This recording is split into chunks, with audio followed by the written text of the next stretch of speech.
Sabay-sabay natin alamin ang mga kaganapan na nangyayari sa ating bansa.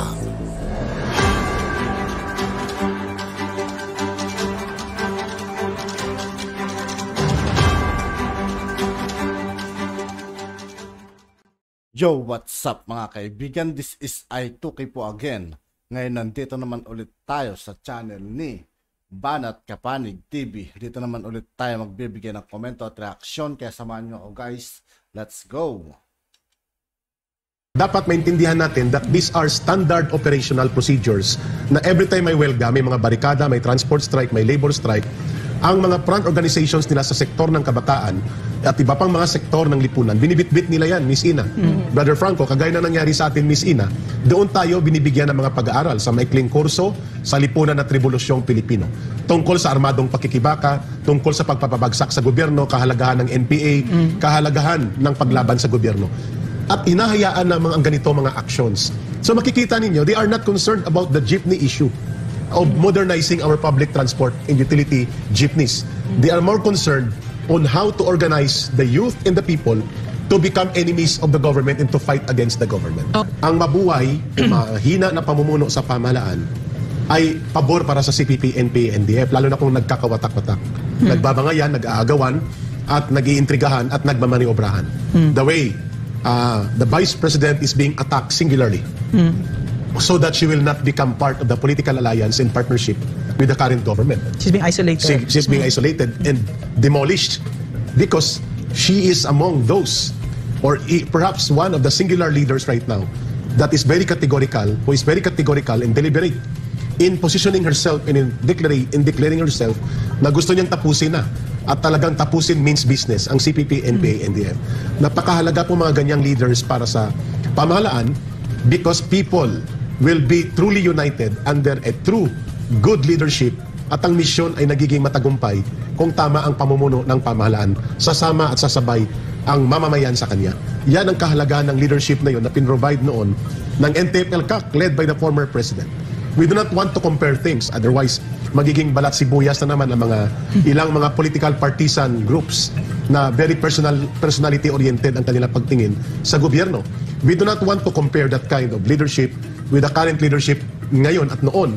Subalit mahalaga po yung isang sukatan ng pamumuno na mag-aani, magpupunla, mag-aani at magkakaroon ng tatag ng pagtitiwala ang mamamayan sapagkat nararamdaman, nakikita at ito ay ginagawa. Mahalaga po yung pamumuno na yan. And that kind of leadership is a leadership that needs to be shared by the current government. Kaya hindi pwedeng maghiwalay ang presidente at ang vice-presidente sapagkat sila ang pinakasandigan ng mamamayan para sa matatag na pamumuno. At hindi pwedeng mabuhay tayo dahil lamang sa intriga at maniobra sa politika. It should be realized. While they are there in Congress, itong mga kabahagi ng CPP, NPA, NDF sa loob ng gobyerno ay hindi para tulungan ng gobyerno. They are there to weaken, attack, and destroy the government and eventually overthrow the entire government and the entire social system in favor of their godless ideology at ang komunistang paniniwala nila. Yun dapat ang pagtingin natin sa kanila. They are never part of the government. Tama yung punto na yon, Ma'am Lorraine. And inside the government leadership, it must also be categorically declared na hindi natin sila kasama dyan.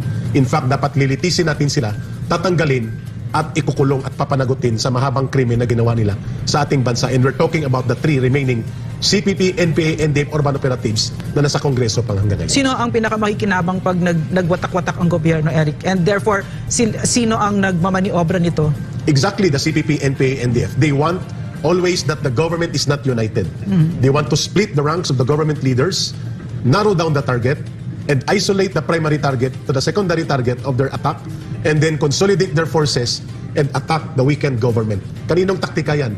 taktika yan ng CPP, NPA, NDF. At kapag tayo'y pumatol dyan at naglaro ka ng apoy ng maruming politika sa kanila, ang mangingibabaw dyan ang interest nila. And that is exactly what is happening right now. For example, Is that opinion? no, that Or is this is doctrinal. fact? Okay, that this is doctrinal, that is yeah. orientational, and that is proven by history. It's in the constitution, in fact, of the Of CPP. the CPP. Article 8 ng kanyang konstitusyon, infiltration of the bureaucracy, the government, and traditional institutions and organizations. Nagbubuo sila ng ganyan at isa dyan ay ang Kongreso. Brother Franco, Miss Ina, Ang mali sa side ng enforcer, hindi hinuli at hindi tiniketan para may ebidensya ngayon. Agree. Nakakulong na kasi si Senator dahil sa social media kaya hindi talaga papalagpasin ni Senator Bong ito. May punto naman po kayo doon. Sabi ni Ma'am Anita, parang lahat ng bagay napapupolitika dyan sa Pilipinas. Well, hindi ko naman din kakayanin na sabihin hindi totoo yan. Marami nga pong mga maliliit na issues na napupolitika talaga. Actually, traffic issue ito, pero ano na nangyari, andyan na, nasa Senado, may mga threats na to suspend the budget and so on. Now, assuming that Senator Revilla really did that. Sabi ni Dudes, doon sa nilabas nila, sinabi kung sino lang pwede dumaan sa busway. Pero sa tingin ko, di dapat kasama ibang politiko. Ambulance lang at fire trucks lang dapat. Well, alam nyo, yung mga ganyan, there will always be people who want the additional entitlement. So I agree na siguro we should limit it to the buses, emergency vehicles, law enforcers, yung mga nagre-responde. So kung kunwari police, may responde, ina-allow dapat natin dyan. Ngayon, kung gusto nilang kumita, gumawa tayo ng parang tollway na lane na babayaran mo regularly every month, may sticker ka, ikaw ang pwedeng dumaan. I'm not saying to use the emergency lane or the busway, pero we'll need more lanes and more roads and so on for that. So maybe sometime in the future, sabi ni John G, not a big deal, why they not let it go, masyadong ginagamit ang power. I think sensitive talaga si Senator Revilla about this. However, kung ako siya, I would simply make a statement and say, hindi po ako yan. And I will ask for an investigation. Di tapos, that's the proper way to do it, di ba? Pero before ka mag-press release, dapat file muna ng reklamo. Hindi, ang nakakainis kasi sa ibang mga opisyalis natin, pupunta sa media, magsusumbong kagad, hindi sila nag-file ng reklamo, pero umuusad, nagkakaroon ng kaso. Unlike us, the rest of us hampas lupa, ay kailangan pa mag-file ng case or nag-file ng complaint in writing. Ito, tama, John G. Naiintindihan ko yung sinasabi mo. Okay. Sabi ni Jamie Moore, more lanes, more flyovers, and footbridges to ease traffic. Yes, but there's not enough space. Yun yung problema. And if there's not enough space, ano mangyayari? Diba? Eminent domain. So, maglalabas na naman ng pera and so on.